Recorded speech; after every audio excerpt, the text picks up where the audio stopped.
He thought the badge on his chest made him untouchable, but on that cold morning inside the marble heart of Washington, justice was already walking toward him in plain clothes. The federal courthouse stood beneath a gray sky, its stone columns catching the weak light of early morning as black sedans rolled past security barriers and camera crews gathered beyond the iron fence. Inside, everything felt sharper, quieter, heavier. The air carried the scent of polished wood, old paper, and fresh coffee drifting from a clerk's cart somewhere down the hall.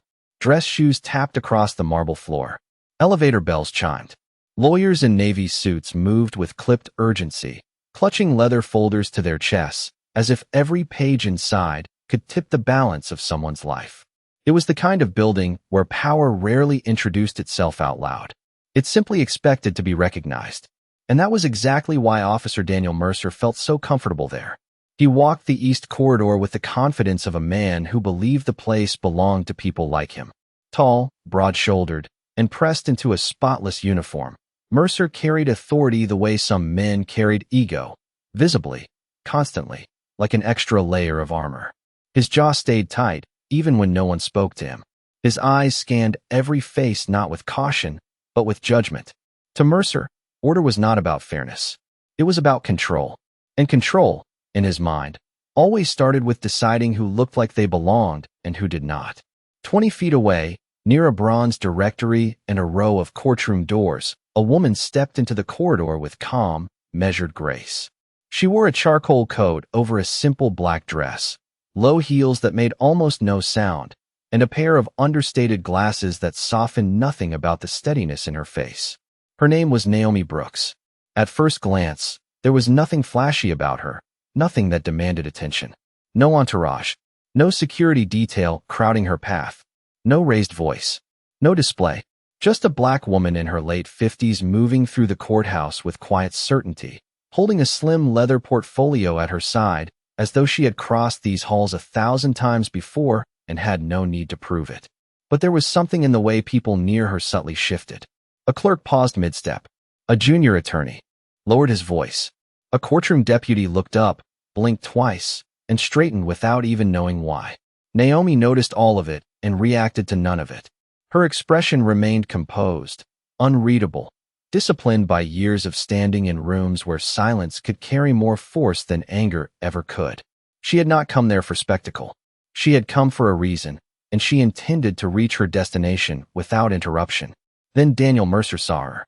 His eyes landed on Naomi, then on the restricted access sign beside the corridor, then back to her face. Something hardened in him immediately, something familiar, automatic, ugly in its certainty.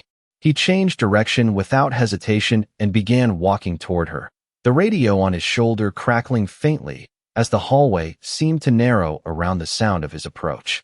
A few nearby conversations died mid-sentence.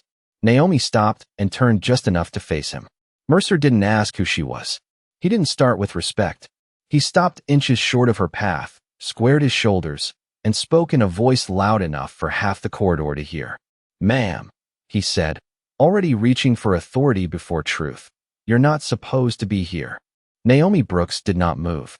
She did not flinch, did not look over her shoulder, did not offer the startled reaction Mercer seemed to expect from people he cornered with a badge and a command voice.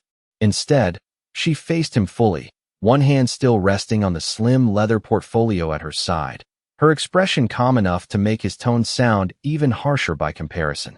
"I am exactly where I need to be, officer," she said, her voice low, even, and unmistakably controlled. There was no challenge in it, but there was no submission either, and that was what bothered him most. Mercer let out a short breath through his nose, the kind a man gives when he has already decided that listening is beneath him. Around them, the corridor began to tighten with attention. A pair of interns slowed near the water fountain. A bailiff standing outside courtroom glanced over, then quickly looked away. Someone from the clerk's office stopped pushing a cart stacked with files. In a place built on procedure, everybody recognized the feeling before trouble had a name. Mercer shifted his stance, planting his shoes wider across the marble as though he were blocking off the entire hallway. "Restricted access," he said, tapping the brass sign mounted beside the door with 2 fingers. Authorized personnel only. You need to turn around and head back to the public side before this becomes a problem. Naomi's eyes moved briefly toward the sign, then back to him. I do not need directions, she replied. Her tone remained measured, but now there was a quiet finality to it, like a door closing softly instead of slamming. That should have ended it. In another world, maybe it would have.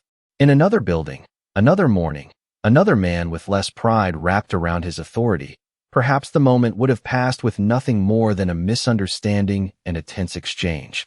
But Daniel Mercer did not believe in misunderstandings when he thought he held the advantage. He believed in hierarchy, in pressure, in making examples. And standing in front of him was a woman who did not seem impressed by any of it. His face tightened. Let me make this simple for you, he said, raising his voice just enough for the nearby listeners to catch every word. You cannot just wander into a federal corridor like you own the place. A few heads turned fully now. The phrase hung in the air longer than it should have, sharpened by the smug certainty behind it. Naomi held his gaze, and for the first time Mercer felt something he did not like, not fear, not doubt exactly, but resistance he could not immediately crush. She adjusted the portfolio slightly in her hand and spoke with the patience of someone who had spent a lifetime watching men mistake volume for power. Officer, I suggest you lower your voice and reconsider how you are handling this. Mercer gave a humorless smile. Reconsider, he repeated, almost laughing. Ma'am, you are in no position to tell me how to do my job. The words echoed down the corridor, bouncing off limestone walls and polished doors. Somewhere behind him, a phone began vibrating insistently on a receptionist's desk. Naomi noticed the sound. So did a deputy near the stairwell, whose posture changed in an instant, shoulders stiffening as though a thought had just struck him too late.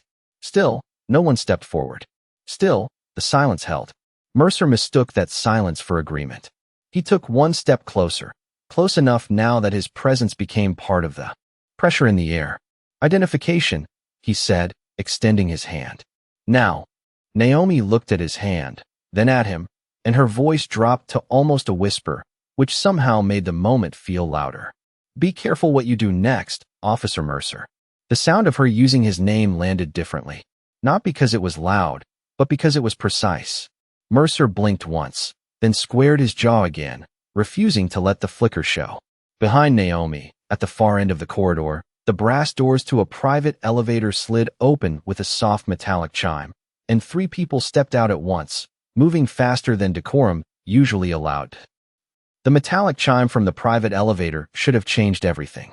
It should have snapped the hallway awake, should have told anyone paying attention that this was no ordinary interruption, no routine access dispute, no moment for ego. 3 people stepped out with the unmistakable urgency of those who understood the stakes before the rest of the building did. The first was a silver-haired court administrator in a dark blue suit, her expression drained of color. Beside her moved a younger deputy marshal with an earpiece and a face gone tight with alarm. Behind them came a law clerk carrying a sealed folder against his chest, as if it had suddenly become heavier than paper should be. They were not running, but they were moving fast enough to break the usual rhythm of the courthouse, and in a place like that, speed alone was a warning. Naomi Brooks saw them immediately. Her eyes did not widen. Her breathing did not change. If anything, she seemed even more still, as though the room around her had finally caught up to something she already knew. Daniel Mercer noticed them too, but only in the shallow way a man notices disruption when he is too invested in his own performance to understand its meaning. He glanced past Naomi, frowned, then returned his attention to her, as if the approaching officials were background noise to a confrontation he still believed he controlled. You heard me, he said, extending his hand farther for her identification. Do not make this more difficult than it has to be. Naomi looked at him for a long second, and in that second the corridor seemed to hold its breath. The court administrator slowed as she neared, her heels striking the marble in crisp, nervous beats. The deputy marshal opened his mouth as if to speak, then stopped himself. Even now, even here, protocol warred with panic. Mercer mistook their hesitation for support. It gave him a fresh burst of confidence, the dangerous kind that appears when a person believes silence means permission. That is what I thought, he said when Naomi did not immediately reach for anything. No credentials, no authorization. You cannot just walk into a secure federal hallway and expect people to look the other way. A murmur moved through the small gathering that had formed at a cautious distance. A courtroom reporter near the bench outside courtroom 3 lowered her notepad, sensing something far larger than hallway friction unfolding in real time. 2 attorneys standing near the window exchanged a glance that said the same thing without words. Naomi finally shifted her portfolio, not to hand it over, but to hold it in both hands in front of her, composed and deliberate, like a person addressing a room she did not need to impress. "Officer Mercer," she said, and now even the court administrator stopped completely. "You still have time to step back from this." The deputy marshal closed his eyes for half a second, as though hearing those words out loud made the situation worse, not better. Mercer gave a short laugh that carried no humor at all. "No, ma'am," he said. "What I have is a duty to keep this area secure." Then he turned his head toward the onlookers, raising his voice just enough to reassert control over the audience he had gathered. "Everybody move along. This corridor is restricted." Nobody moved. That was the first crack, though he did not recognize it. In every courthouse, in every station, in every rigid little ecosystem where authority lives on routine, there comes a moment when people stop obeying because instinct tells them truth is about to enter the room. Mercer did not see that moment happen. He only saw defiance where there should have been submission. The silver-haired administrator stepped forward at last, her voice catching before it fully formed. "Officer Mercer," she said carefully, "perhaps we should slow down and clarify who is expected in this wing this morning." Mercer straightened, irritated by the interruption. "I am already handling it," he said, not even looking at her for more than a second. "If she belongs here, she can prove it." The law clerk behind her looked visibly shaken now, his hands tightening on the sealed folder. Naomi turned her head slightly toward the administrator, and their eyes met for the briefest instant. No greeting passed between them, no names, no signal obvious enough for Mercer to decode. But something in that glance confirmed everything the others feared. Naomi then returned her attention to Mercer, and when she spoke again her voice was softer than before, almost sorrowful in its restraint. "You have built your entire judgment on what you think you see," she said. "That is going to cost you more than your morning." At the far end of the corridor, another set of doors opened, and this time the silence broke not with panic, but with recognition. The second set of doors opened with a measured force that carried farther than sound should have in a hallway that wide. Heads turned all at once. Conversations that had been hanging in nervous fragments disappeared entirely. Even the low electrical hum from the courthouse lights seemed to recede under the weight of who had just entered. For judicial security officers stepped through first, dressed in dark suits with the quiet discipline of people trained never to overreact in public. Behind them came 2 senior clerks from the administrative wing, both pale, both moving with the rigid focus of people trying to contain a crisis before it became history. And then, several paces behind them, walked Chief Justice Harold Whitmore. He was not a man easily mistaken for anything ordinary. In Washington, his face had appeared on magazine covers, in televised confirmations, in national addresses delivered with the kind of gravity that made entire rooms fall silent. He moved with that same gravity now, his silver hair neat, his black overcoat still buttoned against the chill from outside, his eyes fixed straight ahead with a calm so complete it made everyone else's anxiety look louder. The moment Mercer recognized him, the blood seemed to drain from his face. It was not because Whitmore had spoken. He had not. It was because every instinct Mercer had trained himself to trust suddenly collided with something bigger than instinct, bigger than ego, bigger than a badge clipped to a uniform. The Chief Justice was walking directly toward Naomi Brooks. Around them, people who had been pretending not to know now stepped back, their silence no longer protective but revealing. A reporter lowered her pen. The court administrator pressed a hand against her own ribs, as if she could physically steady the room. The deputy marshal finally moved, but only one step, as though he knew he was already too late. Mercer remained planted where he was, though the confidence that had filled his posture minutes earlier was gone now, leaking out in ways he could not hide. Naomi did not turn dramatically. She did not rush forward. She simply inclined her head by the smallest degree as Chief Justice Whitmore approached, and in that restrained gesture there was more authority than Mercer had projected all morning.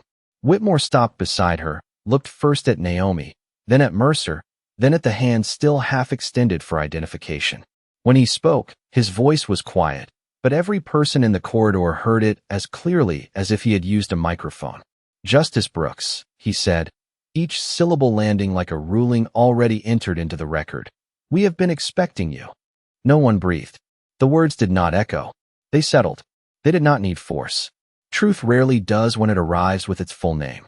Naomi Brooks, the woman Mercer had blocked, spoken down to, and treated like she had no right to stand where she stood, was no ordinary visitor, no lost attorney, no unauthorized civilian wandering into a restricted wing. She was Associate Justice Naomi Brooks of the Supreme Court of the United States, one of the highest judicial authorities in the nation. A woman whose decisions had shaped federal law, whose written opinions were studied in classrooms from Boston to Los Angeles, whose presence in that corridor had never required permission from a man like Daniel Mercer. Mercer blinked once, then twice, as if vision itself had betrayed him. His mouth parted, but nothing came out. The shape of his authority had collapsed too fast for language to keep up. The onlookers saw it happen in real time, the awful unraveling of a man confronted not by noise or outrage, but by the unbearable weight of being wrong in front of the very system he claimed to protect. Naomi finally turned her head toward him. Her expression had not changed much, but now the stillness in it carried something colder than patience. Not vengeance. Not triumph. Consequence. "I tried to warn you, Officer Mercer," she said, and even now she did not raise her voice. She did not need to. The judicial security officers had already altered their positions, not aggressively, but with enough precision to make clear that the structure of the hallway had changed. Mercer was no longer controlling the scene. He was standing inside the ruins of it. Chief Justice Whitmore kept his eyes on him for one more second, then looked toward the deputy marshal. "We will need a full account of what occurred here," he said. And with that single sentence, the morning stopped being an embarrassing misunderstanding and became something far more dangerous for Daniel Mercer, an official record. The hallway did not erupt. That was what made it worse.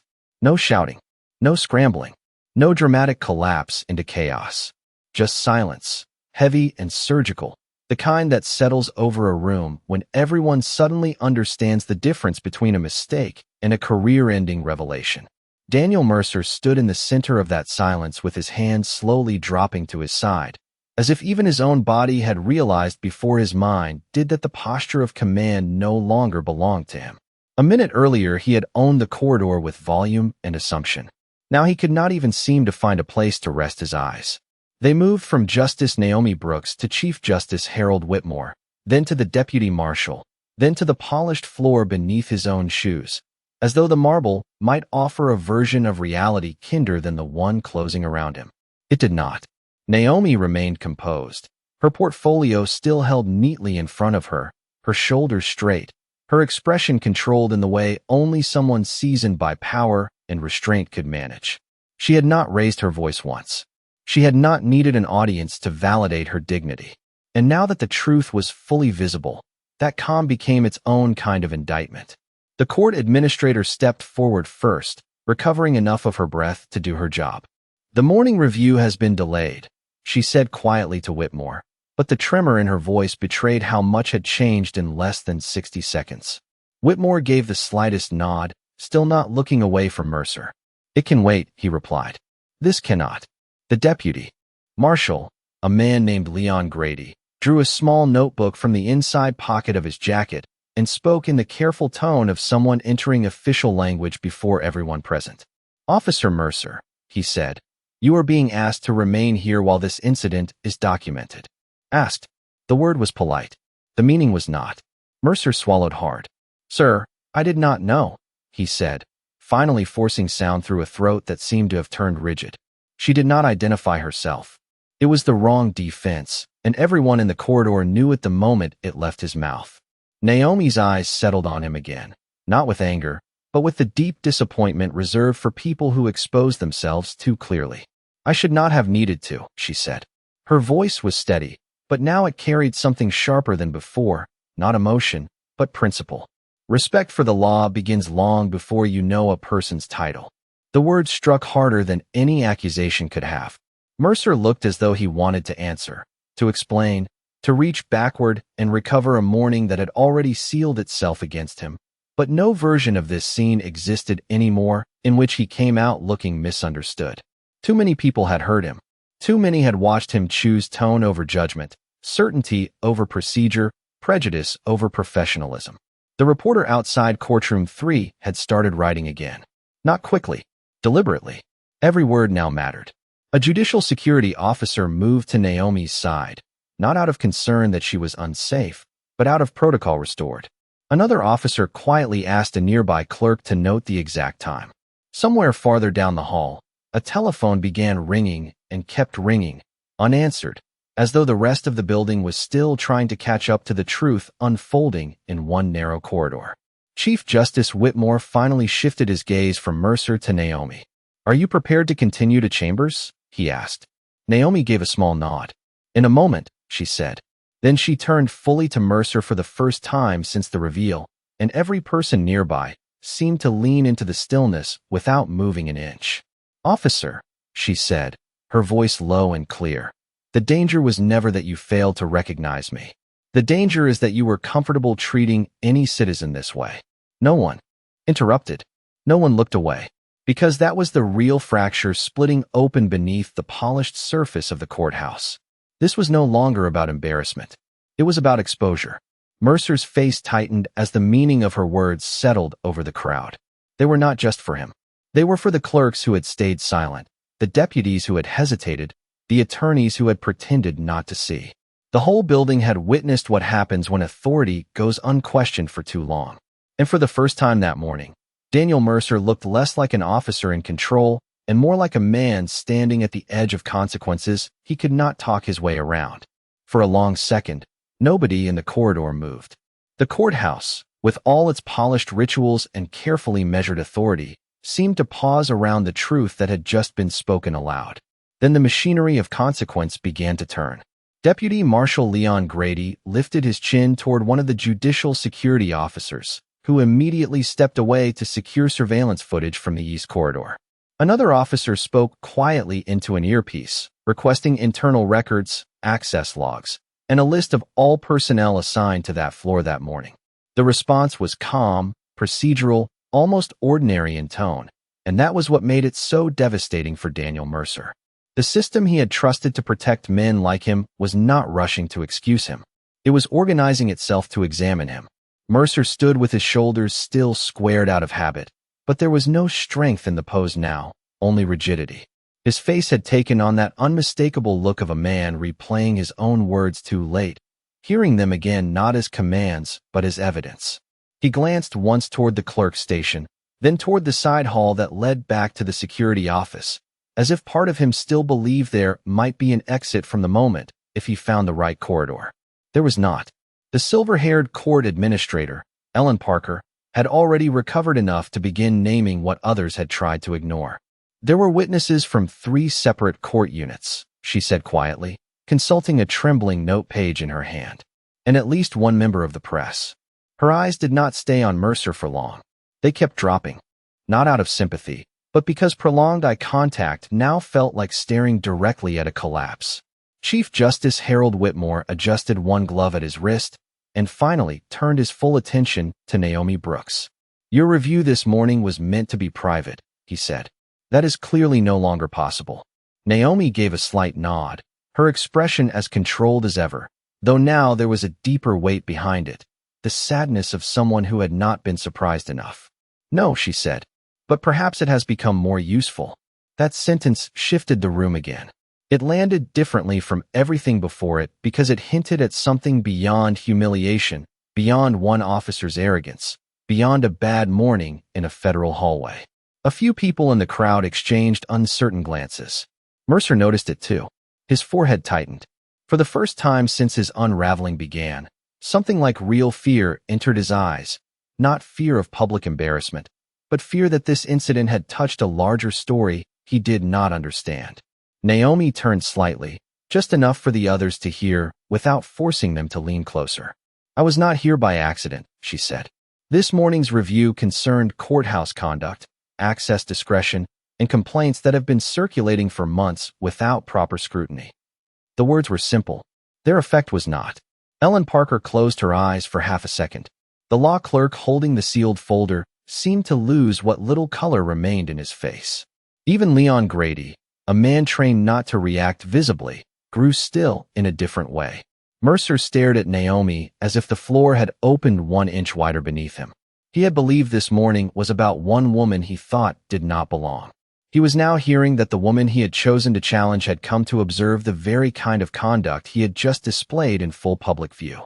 Imagine standing there, wearing the uniform you thought made you powerful, only to realize you had become the example in the report before the report was even written.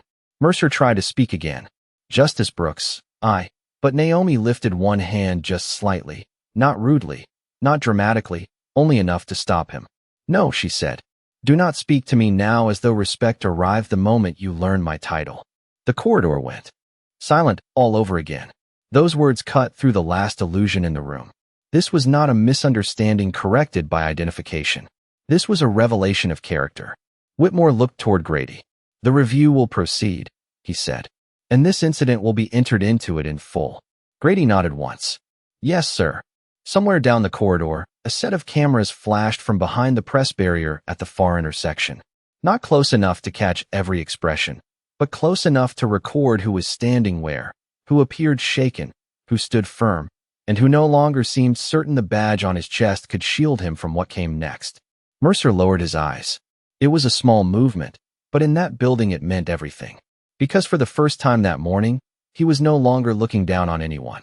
He was looking for something to hold on to, and finding only the polished reflection of a man the system was finally prepared to see clearly. The corridor had become a mirror no one could escape. Every polished surface, every pane of reinforced glass, every brass fixture seemed to reflect the same brutal truth back at the people standing there. This had never been about security. It had been about presumption, about who was granted dignity on sight and who was expected to earn basic respect only after proving power. Justice Naomi Brooks understood that everyone around her was feeling the weight of that realization now, but she also knew something deeper. Real accountability did not begin with discomfort. It began when silence stopped protecting the wrong people. She turned toward the sealed folder in the law clerk's hands and extended her palm. The clerk stepped forward immediately and placed it into her grasp with both hands, almost reverently. Naomi opened it with calm precision, revealing a stack of internal memoranda, complaint summaries, and conduct review notes marked confidential. She did not wave the papers for effect. She simply glanced at the top page, then lifted her eyes toward Chief Justice Harold Whitmore. 3 months of reported incidents, she said, her voice carrying through the corridor with effortless clarity. Patterns of selective enforcement, public humiliation, inconsistent access decisions, and repeated concerns involving visitors of color, junior staff, and members of the press. The words struck the hallway harder than any shout could have. Ellen Parker's lips parted slightly, and Leon Grady lowered his notebook just enough to reveal the strain in his face. Mercer looked at the folder as though it might somehow spare him if he stared long enough, but it did the opposite. It made the moment larger. It made him smaller. Naomi turned one page with the practiced grace of a jurist reading findings already supported by the record. This morning was scheduled as a quiet procedural review, she continued. An opportunity to observe whether this building still understood the difference between authority and arrogance. Her eyes moved to Mercer then, steady and unwavering. Now there is no need for observation. The answer has introduced itself. No one spoke.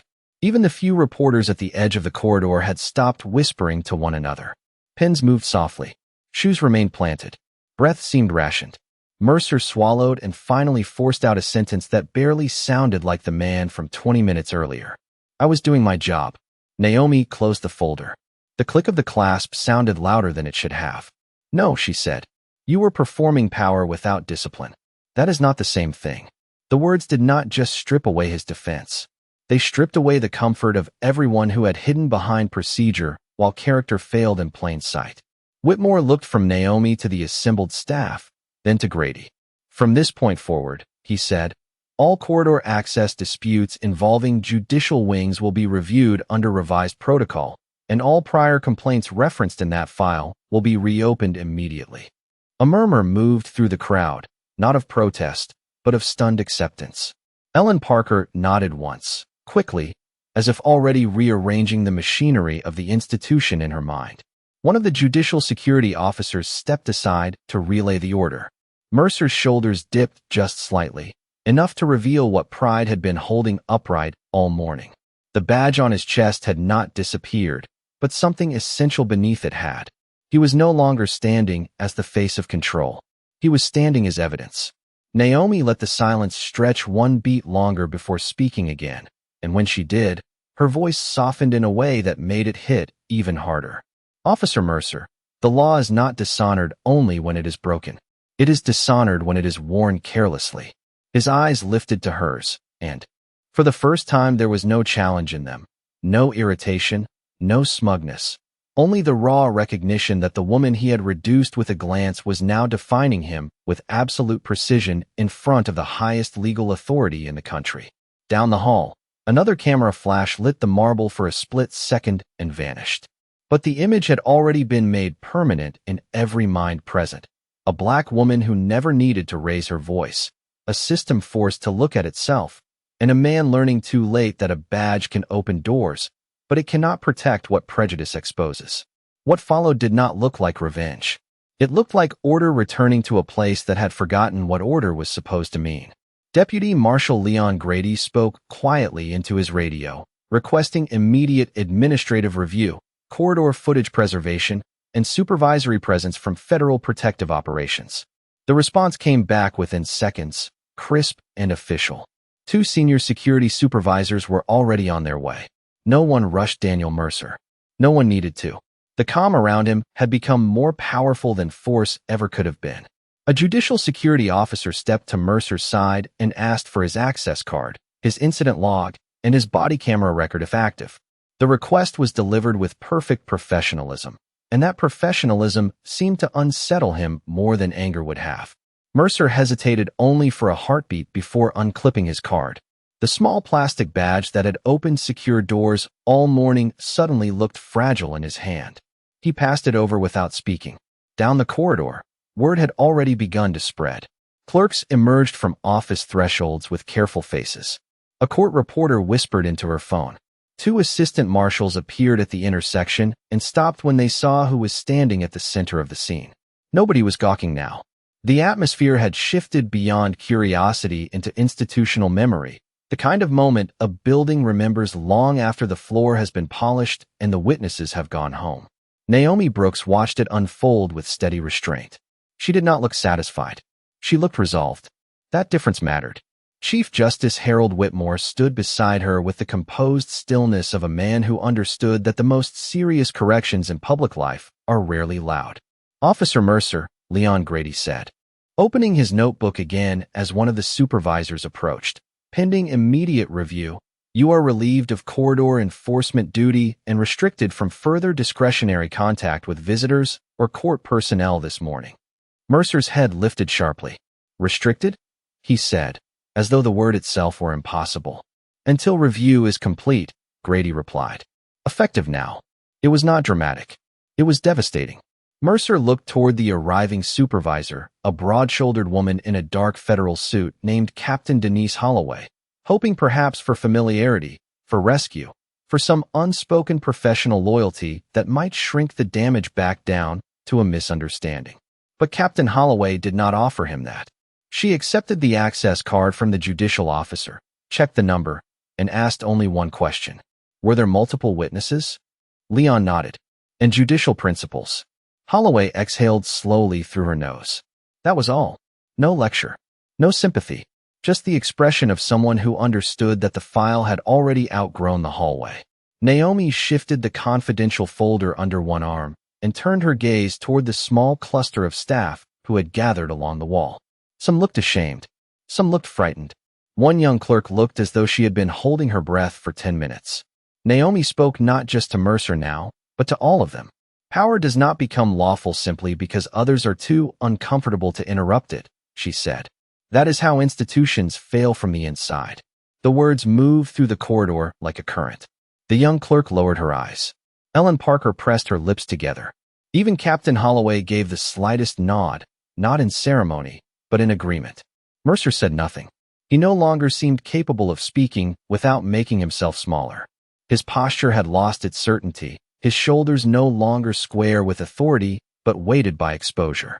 Imagine standing there, in the same hallway where you thought everyone would back your judgment, only to realize the entire system has begun riding around you without your permission. Whitmore glanced once toward the judicial chamber doors. "Justice Brooks," he said, "the review panel is ready whenever you are." Naomi answered without taking her eyes off Mercer. "Then let them hear everything."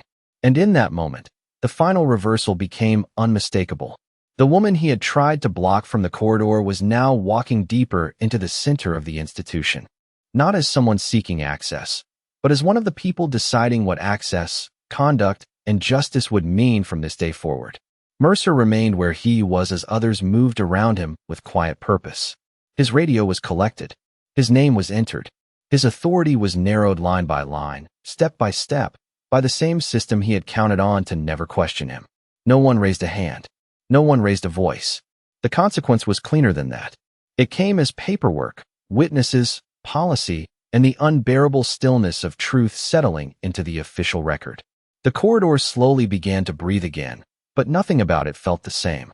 The marble floors were still polished, the brass signs still gleamed beneath the courthouse lights, and the hum of official business still drifted from distant chambers. Yet everyone standing there understood that the building had been altered by something more lasting than embarrassment.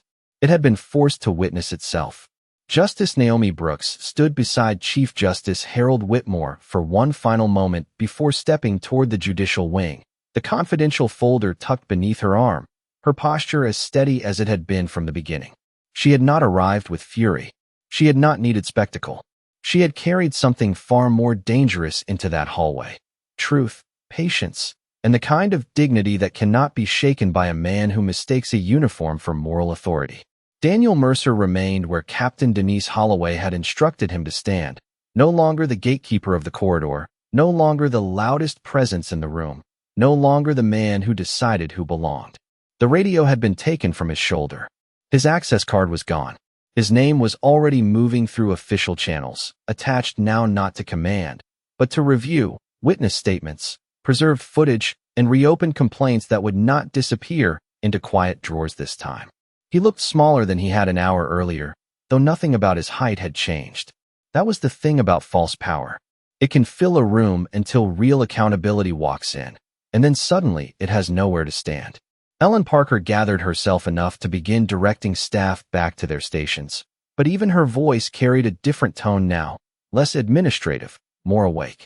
A young clerk near the wall finally exhaled and lifted her head. A court reporter closed her notebook with the expression of someone who already knew this morning would travel far beyond one hallway.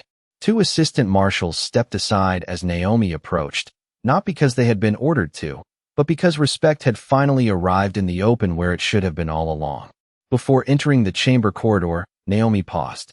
She turned back once, not dramatically, not to claim victory, but to leave behind something stronger than humiliation. Her eyes settled on Mercer, then moved briefly across the others who had watched in silence. When she spoke, her voice was soft enough to require attention and clear enough to leave no room for misunderstanding. "Justice does not fail only in courtrooms," she said. "It fails in hallways, at doors, in passing judgments, in the small moments when people decide who deserves dignity before a word is spoken." No one interrupted. No one dared, because every person there knew she was not speaking in abstractions. She was naming exactly what had just happened and exactly what had been allowed to happen before. Chief Justice Whitmore inclined his head once, the closest thing to public agreement a man like him ever needed to offer. Captain Holloway gave a brief instruction to Leon Grady, who began collecting final names for the preliminary record. The machinery of review, of policy, of consequence, was already moving with a steadiness that did not depend on outrage. Mercer looked at Naomi as though he wanted to say something that might still restore him, but there are some moments when apology arrives too late to be about anyone except the person giving it. He said nothing, and that silence, at last, was fitting. Naomi held his gaze only long enough to make sure the lesson stayed where it belonged. Then she turned and walked with Whitmore into the judicial wing, the doors opening for her without hesitation. The corridor remained still after she disappeared beyond them, as though the building itself needed another second to understand what it had just seen. A man had worn a badge and thought it made him the law. A woman had carried the law in her character long before anyone said her title out loud. And in the end, what brought him down was not anger, not noise, not force. It was the simple, unbearable fact that he revealed who he was before he knew who she was. In that courthouse, on that gray Washington morning, everyone learned the same lesson at once. Authority can command a hallway, but only justice can hold the room after the doors close.